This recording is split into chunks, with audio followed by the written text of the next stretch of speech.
சரசு சமையல்.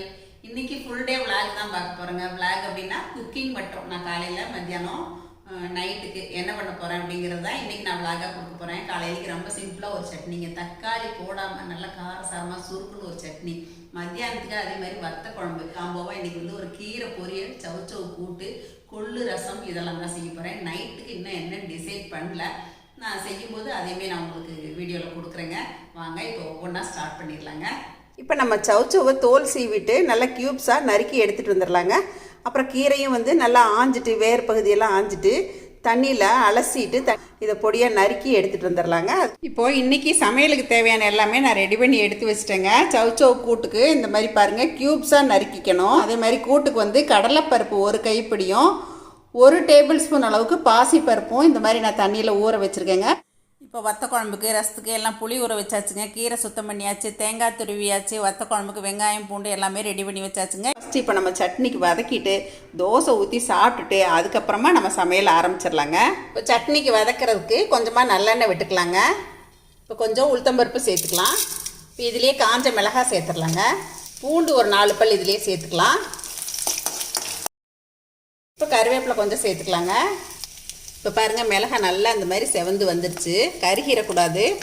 இந்த ஸ்டேஜில் வெங்காயம் சேர்த்துடலாங்க. கொஞ்சம் புளி இதிலே சேர்த்துக்கலாங்க. இப்போ உப்பு சேர்த்துக்கலாங்க. இப்போ உப்பு சேர்த்து நல்லா பரட்டி விட்டாச்சுங்க. ரொம்ப கொஞ்சமாக வர கொத்தமல்லி சேர்த்துருங்க, நல்லா வாசமாக இருக்கும் சட்னி. இது நல்லா வதங்கி வரட்டுங்க. இப்போ பாருங்கள், வெங்காயம் ஓரளவுக்கு நல்லா வதங்கிருச்சு. கொஞ்சமாக மல்லி இலை சேர்த்துக்கோங்க. இப்போ இதுலேயே நான் கொஞ்சமாக காஷ்மீரி மிளகாத்தூள் சேர்க்குறேங்க. இது காரமே இருக்காது, ஆனால் சட்னி பார்த்தீங்க அப்படின்னா நல்லா கலராக கிடைக்குங்க. இந்த மாதிரி சட்னியெல்லாம் அரைக்கும்போது கொஞ்சம் இந்த மாதிரி மிளகாத்தூள் சேர்ப்பேங்க. 1 டேபிள் ஸ்பூன் அளவுக்கு தேங்காய் துருவல் சேர்க்குறேன். தேங்காய் துருவல் சேர்த்து ரொம்ப வதங்க வேண்டியது இல்லைங்க, ஒரு பெரட்டுனா போதும். இப்போ அடுப்பை ஆஃப் பண்ணிக்கலாங்க. இது நல்லா ஆறினதுக்கப்புறமா சட்னி அரைச்சிட்டு வந்துடலாம். கொஞ்சமாக தண்ணி விட்டு அரைச்சிக்கலாங்க. நான் சட்னி அரைச்சிட்டு வந்துட்டேன். அப்படியே ஹோட்டல் டேஸ்ட்டில் சூப்பராக இருக்குங்க. ஒரு தாளிப்பு கொடுத்துட்டு இப்போ தோசை ஊற்றிட்டு வந்துடுறேங்க. ஊத்தப்பம் ஊற்றிருக்கேன், கொஞ்சம் பொடி போட்டுக்கிறேங்க. இப்போ நம்மளோட ஊத்தப்பம் ரெடி ஆயிடுச்சுங்க, எடுத்துடலாம். இப்போ சட்னி அரைச்சி தாளிச்சாச்சுங்க. இப்போ பொடி ஊத்தப்பம் இந்த சட்னியும் ரெடியாக இருக்குங்க. இதை வந்து கார சட்னின்னு கூட சொல்லலாம், நல்லா சுருக்குன்னு இருக்கும். பொடி தோசைக்கும் இந்த சட்னிக்கும் ரொம்ப டேஸ்ட்டாக இருக்குங்க. இப்போ காலையில் டிஃபன் வேலை முடிஞ்சிருச்சுங்க. ஒரு 5 நிமிஷம் ரெஸ்ட் போட்டாச்சு. இப்போ வந்து ஆர்டராக போயிடுவோம். நம்ம சமையல் வந்து வத்த குழம்பு, ரசம், பொரியல், கூட்டு இந்த மாதிரி அடுத்தடுத்து இதையெல்லாம் நான் செய்ய போகிறேங்க. வாங்க இப்போ கிச்சனுக்குள்ளே போகலாங்க. ஃபஸ்ட்டு நம்ம வத்த குழம்புக்கு கொஞ்சம் பொருட்கள்லாம் வதக்கணுங்க. அதை வதக்கி எடுத்துக்கலாம். கொஞ்சமாக எண்ணெய் விட்டுக்கலாங்க. கொஞ்சமாக கடலைப்பருப்பு சேர்த்துக்கலாங்க. இதிலே கொஞ்சமாக வெந்தயம் சேர்த்துக்கலாம். கொஞ்சம் சீரகம் சேர்த்துக்கலாங்க. இதுலேயே கொஞ்சமாக வர கொத்தமல்லி சேர்த்துக்கலாங்க. 4 கருவேப்பிலை சேர்த்துக்கலாம். சின்ன வெங்காயம் ஒரு 10 போல் சேர்த்துக்கலாங்க. இதுலேயே ஒரு 1/4 டீஸ்பூன் அளவுக்கு கசகசா சேர்த்துக்கலாங்க. இதுலேயே ஒரு 4 பல் போல் பூண்டு சேர்த்துக்கலாங்க. பாருங்கள், இந்த வெங்காயம் கொஞ்சம் கலர் சேஞ்ச் ஆகுது. இப்போ அடுப்பை நல்லா குறைச்சிடலாம். 1 டேபிள் ஸ்பூன் போல் தேங்காய் துருவல் சேர்த்துடலாம். அப்படியே அந்த தேங்காய் துருவல் வந்து சூடேறினா போதுங்க. ஆறினதுக்கப்புறமா அரைச்சிட்டு வந்துட்டு நம்ம வத்த குழம்பு தாளிச்சிடலாங்க. இப்போ வத்த குழம்பு தாளிக்கிறதுக்கு ஒரு வாணலி அடுப்பில் ஏற்றிருக்கேங்க. தேவையான அளவுக்கு நல்லெண்ணெய் விட்டுக்கலாம். இந்த மாதிரி வத்த குழம்புலாம் செய்யும்போது கொஞ்சம் எண்ணெய் ஜாஸ்தியாக தாங்க விடணும். கடுகு, உளுத்தம்பருப்பு சேர்த்துக்கலாங்க. பொரிஞ்சிட்டு இருக்கும்போதே கொஞ்சமாக வெந்தயம் சேர்த்துக்கலாங்க. காஞ்ச மிளகாய் 3 சேர்த்துக்கலாங்க. கருவேப்பிலை போட்டுக்கலாம். இப்போ பூண்டு கொஞ்சம் சேர்த்துக்கலாங்க. இப்போ இதுலேயே சின்ன வெங்காயம் சேர்த்துடலாங்க. சின்ன வெங்காயம் ரொம்ப சின்னதாக இருந்ததுனால அப்படியே முழுசாகவே சேர்க்குறேன். இப்போ இந்த வெங்காயம் பூண்டு பாதி வதங்கினதுக்கப்புறமா தக்காளி சேர்த்துக்கலாங்க. நான் தக்காளி 1 சேர்த்துருக்கேன். பாருங்கள், நல்லா வதங்கிருச்சு. இப்போ கொஞ்சம் மஞ்சத்தூள் சேர்த்துக்கலாங்க. காரத்துக்கு தேவையான அளவு தனி மிளகாத்தூள் சேர்த்துக்கலாம். நான் இன்றைக்கி கொஞ்சம் சாம்பார் தூள் சேர்க்குறேங்க. கடுகு, வெந்தய பொடி கொஞ்சம் சேர்த்துக்கிறேங்க. இப்போ இந்த தூளெல்லாம் சேர்ந்து ரொம்ப நேரம் வதங்க வேண்டியதில்லை. இப்போ நம்ம அரைச்சி வச்சுருக்க வெங்காய விழுது சேர்த்துடலாங்க. இப்போ இது நல்லா கலந்து விட்டுக்கலாம்.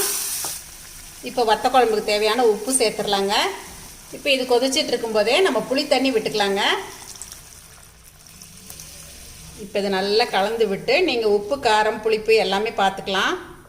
இப்போ இது நல்லா கலந்து விட்டாச்சுங்க. உப்பு, காரம் எல்லாமே சரியாக இருக்குது. இப்போ நம்ம ஒரு மூடி போட்டுட்டு மீடியம் ஃப்ளேமில் வச்சு அப்பப்போ பெரட்டி விட்டுக்கலாங்க. இது நல்லா சுண்டி வரட்டுங்க, பார்க்கலாம். இப்போ நான் ஒரு 10 நிமிஷத்துக்கு மேலேயே மூடி போட்டேங்க. ஓரமெல்லாம் நல்லா எண்ணெய் பிரிஞ்சு வருது. அடுப்பை நல்லா குறைச்சி போட்டிருந்தேன். இப்போ இந்த அளவுக்கு பக்குவம் சரியாக இருக்குங்க. நீங்கள் 2-3 நாள் வச்சுருக்கணும் அப்படின்னு நினச்சிங்கன்னா இன்னும் கூட நீங்கள் நல்லா ஒரு கிரேவி கன்சிஸ்டன்சிக்கு இன்னும் கொஞ்சம் கெட்டியாக கூட வற்ற விடலாங்க. இப்போ நம்ம கொஞ்சம் இதில் வெல்லம் சேர்த்துக்கலாங்க. இப்போ அடுப்பை ஆஃப் பண்ணிடலாங்க. இப்போ கொஞ்சம் கருவேப்பிலை தூவிக்கலாங்க. சுட சுட வத்த குழம்பு சாதம் போட்டு பிசைஞ்சு சாப்பிட்டா சும்மா டேஸ்ட்டு வேறு லெவலுங்க. இப்போ நம்ம கொள்ளு ரசத்துக்கு என்னென்ன தேவைன்னு பார்த்துடலாங்க. சீரகம், மிளகு, கொஞ்சமாக கொள்ளு எடுத்து வச்சுருக்கேன். வர கொத்தமல்லி கொஞ்சம் எடுத்து வச்சுருக்கேன். ஒரே ஒரு காஞ்ச மிளகா, கருவேப்பிலை, பூண்டு, இது எல்லாத்தையுமே நம்ம அரைச்சிட்டு வந்துடலாங்க. மிக்ஸி ஜாரில் சேர்த்தே கூட அரைச்சிக்கலாம்.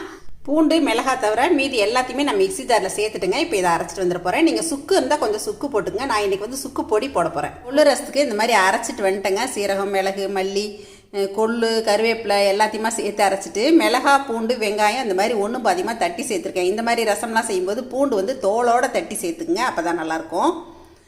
இப்போ இதில் புளி கரைச்சி எடுத்து வச்சுருக்கேங்க. இதிலே ஒரு தக்காளி கரைச்சிக்கிட்டேன். இப்போ தேவையான உப்பு சேர்த்துக்கலாம்.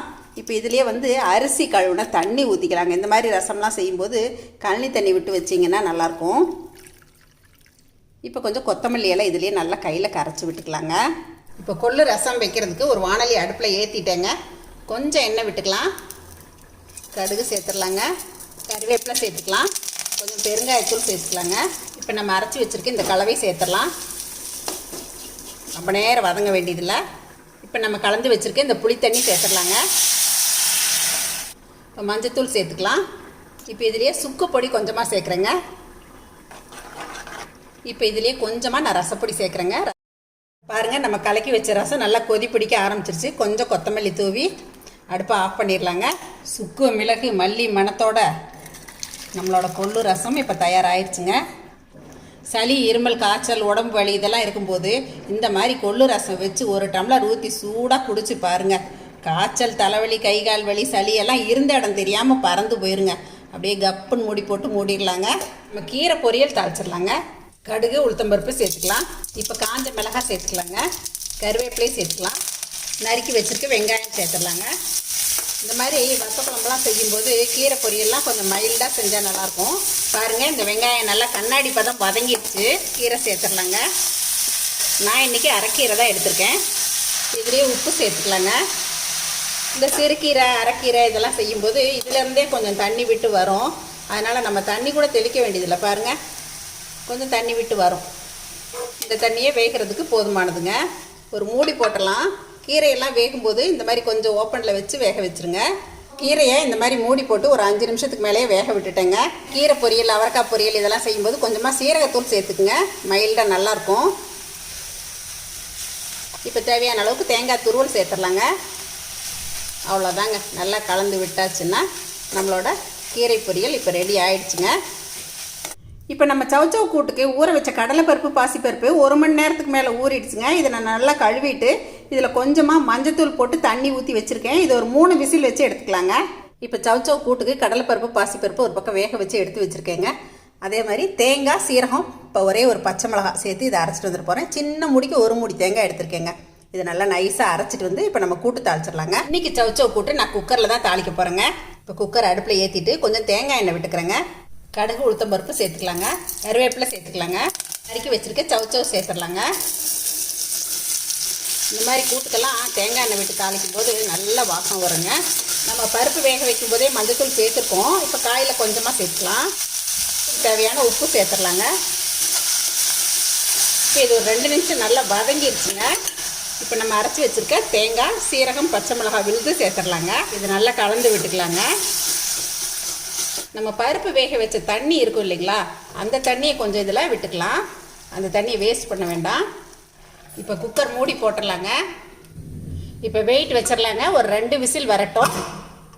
இப்போ நம்ம கலந்து வச்ச கூட்டு வெயிட் ஆறிடுச்சுங்க.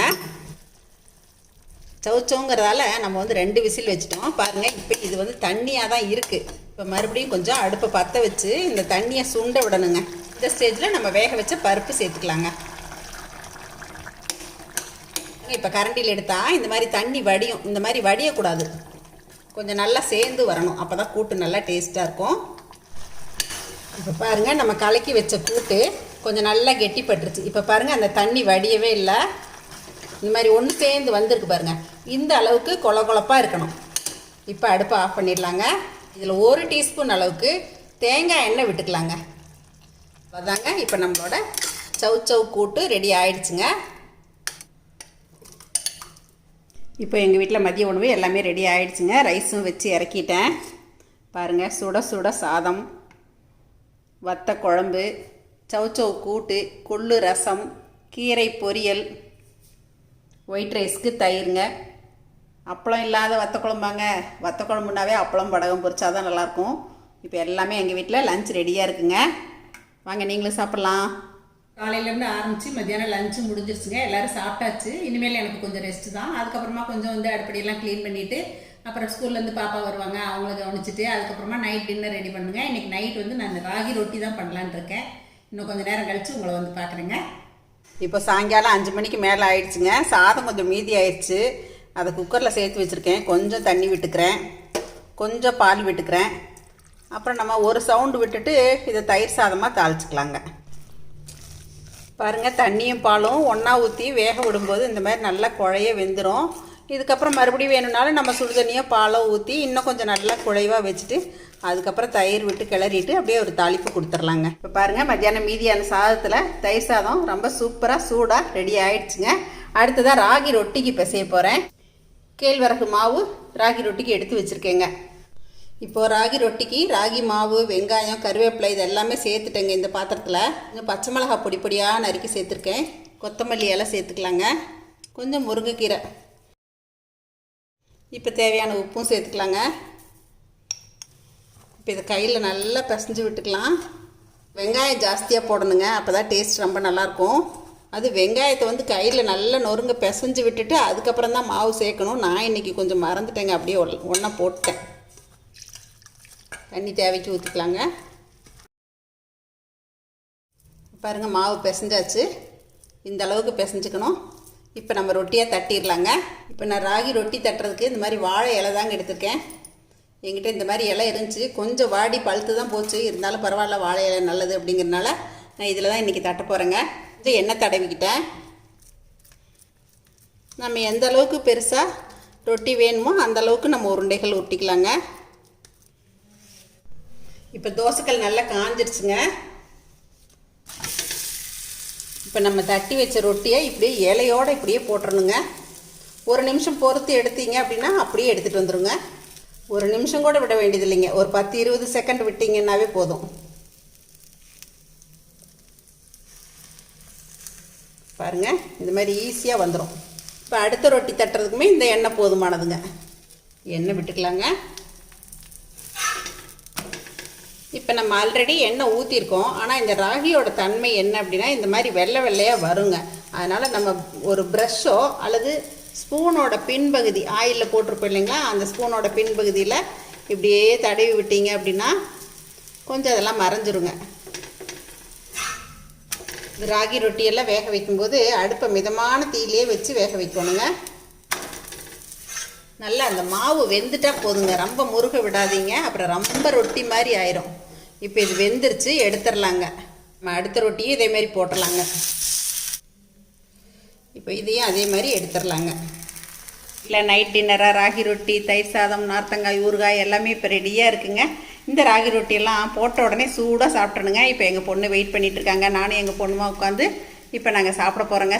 உங்கள் எல்லாருக்குமே தெரியும் ராகியில் வந்து ரிச் கால்சியம் இருக்குங்க. அதனால் நீங்களுமே வந்து ராகியை அடிக்கடி உணவாக எடுத்துங்க. ராகி கூழ் காய்ச்சி குடிக்கலாம், ராகி தோசை ஊற்றலாம், களி கிளறி சாப்பிட்லாம். இந்த மாதிரி ராகி ரொட்டியாகவும் எடுத்துக்கலாங்க. இதுலேயே நமக்கு வெங்காயம், பச்சை மிளகாய், கொத்தமல்லி, கீரை எல்லாமே போட்டிருக்கிறதால நாங்கள் வந்து ராகி ரொட்டி செய்கிற அன்றைக்கி தொட்டுக்கிறதுக்கு எதுவுமே செய்ய மாட்டோங்க. அப்படியே சும்மா சாப்பிட்டுக்குவோம். எனக்கு தயிர் சாதம்னா ரொம்ப ரொம்ப பிடிக்கும். அதுவும் ஊறுகாய் வச்சுட்டு சாப்பிட்டா கேட்கவே வேண்டாங்க.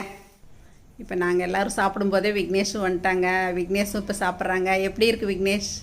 சூப்பராக இருக்குங்கம்மா. தயிர் சாதம் அருமையாக இருக்குங்கம்மா. அதே நேரத்தில் ராகி ரொட்டியும் வெங்காயமெல்லாம் அதிகமாக போட்டு செமையாக இருக்குங்கம்மா. Thank you Vignesh, thank you. சாப்பிடுங்க. நான் தான் தேங்க்ஸ் சொல்லணுங்கம்மா. பரவாயில்ல, சாப்பிடுங்க. ஓகே.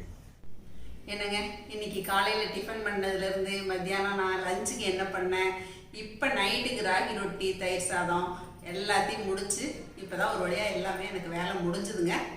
இனிமேல் ரெஸ்ட்டு தான். 8 மணிக்குள்ளேயே இப்போ எங்கள் வீட்டில் இன்றைக்கி டின்னர் வேலை முடிஞ்சிருச்சு. இந்த மாதிரி தான் எங்களோட ரொட்டீன் இருக்குங்க எப்பயும். நீங்கள் நிறைய பேர் வந்து விளாக் கொடுங்கம்மா, டெய்லி ரொட்டீன் கொடுங்க, அதே மாதிரி ஃபுல் டே விளாக் கொடுங்க, இந்த மாதிரி எல்லாம் கேட்குறீங்க. முடிகிறப்ப இந்த மாதிரி எல்லாம் கொடுக்குறேங்க. இந்த வீடியோ உங்களுக்கு பிடிச்சிருக்குன்னு நினைக்கிறேங்க. இந்த மாதிரி நம்ம வேலை செய்கிறதுக்கு அலுப்புப்படாமல் ஒவ்வொரு நேரத்துக்கும் வீட்டில் இருக்கவங்களுக்கு செஞ்சு நம்மளும் சாப்பிட்டு ஆரோக்கியமாக இருப்போங்க. இதை பார்த்துட்டு எப்பயும் போல் உங்களோட ஃபீட்பேக் சொல்லுங்கள், ஷேர் பண்ணுங்கள். பிடிச்சிருந்தா லைக் பண்ணி சப்ஸ்கிரைப் பண்ணிக்கங்க. தேங்க்யூ. சரசு சமையல் பாருங்கள், சமையல் நல்லா பண்ணுங்கள். அப்புறம் இன்னொரு விஷயங்க, கரூரில் டிசம்பர் 2, 3 தேதியில் சரஸ்வதி வெங்கட்ராமன் டிவிஆர் மஹாலில் இந்த மாதிரி க்ளவுட் பாப்அப் சேல் போட்டிருக்காங்க. அங்கே வந்து ட்ரெண்டிஸ் கலெக்ஷன், சாரீஸ் கலெக்ஷன்ஸ் எல்லாமே நிறைய வருதுங்க. அப்புறம் எங்களோட சரசூஸ் ஃபுட் ப்ராடக்ட்ஸ் பொடி வகைகள் எல்லாமே நாங்கள் அங்கே கொண்டு வந்து சேல் பண்ண போகிறோங்க. தேவைப்படுறவங்க நீங்கள் வந்து அங்கே வந்து வாங்கிக்கலாம். காலையில் 10 மணிலேருந்து நைட் 8 மணி வரைக்குமே உங்களுக்கு இந்த சேல் எல்லாமே இருக்குங்க. இன்னும் அப்புறம் ஃபுட் ஐட்டம்ஸ், குட்டீஸ் என்டர்டெயின்மெண்ட்ஸ் எல்லாமே நிறைய இருக்குங்க. குழந்தைங்களையும் நீங்கள் அழைச்சிட்டு வரலாம். அப்புறம் எங்களோட பொடி வகைகள் எல்லாமே அங்கே கிடைக்குங்க. நீங்கள் ஆவலுடன் எதிர்பார்க்கும் ட்ரெண்டிஸ் கலெக்ஷன் சாரீஸும் அங்கே கிடைக்கும். வாங்க மீட் பண்ணலாம். சரசஸ் ஃபுட் ப்ராடக்ட்ஸ் பொடி வகைகள் தேவைப்படுறவங்க இங்கே கொடுத்துருக்க வாட்ஸ்அப் நம்பரில் காலை 10 மணி முதல் இரவு 7 மணி வரைக்கும் எங்களை காண்டாக்ட் பண்ணி வாங்கிக்கலாங்க. தேங்க்யூ.